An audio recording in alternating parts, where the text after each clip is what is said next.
Vananga Tamil movie summary. Koti, a deaf and mute man, resides in Kanyakumari with his sister Devi, relying on odd jobs for sustenance. Orphaned by the 2004 Indian Ocean earthquake and tsunami, they were rescued and sheltered by a compassionate local church priest. Despite his disability, Koti possesses a strong sense of justice, particularly regarding violence against women. He uses his physical strength to punish offenders, often landing himself in trouble.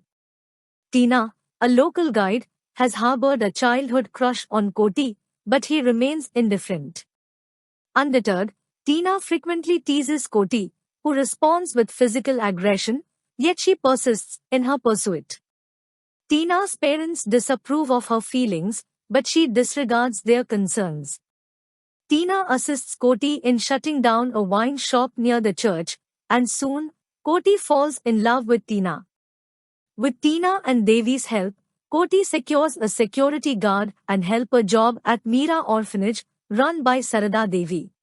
Koti forms strong bonds with the children, particularly the teenage visually impaired girls. One day, Koti discovers 3 workers exploiting the girls' disability to voyeur them while they are bathing. Enraged, Koti brutally kills 2 of the perpetrators and voluntarily surrenders to the police. This act shocks Devi, who abhors her brother's resort to violence.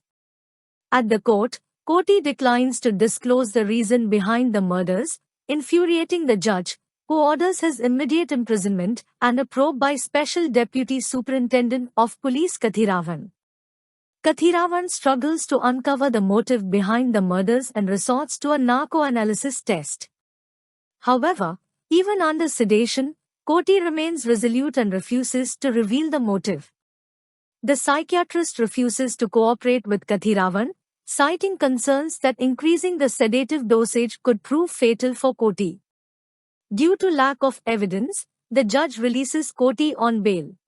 Upon release, he becomes fixated on finding the 3rd perpetrator, who had escaped, to exact revenge. Devi grows frustrated with Koti's relentless pursuit of violence. Kathiravan, determined to uncover the motive, delves into Koti's past and discovers that Devi is not his biological sister.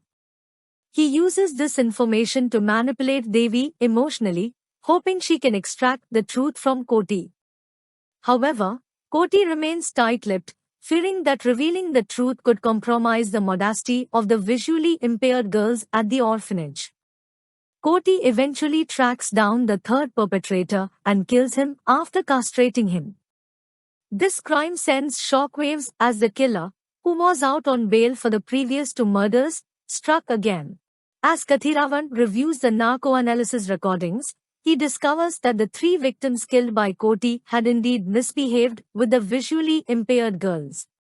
He shares this information with the judge and secretly arranges for the girls to testify at the court. As a result, the judge, now aware of the circumstances, releases Koti, citing that circumstantial evidence alone is insufficient for conviction. The orphanage inmates and local community rejoice at Koti's release. Devi, unaware of the truth, takes her own life, fearing that Koti would receive the death penalty, leaving Koti shattered.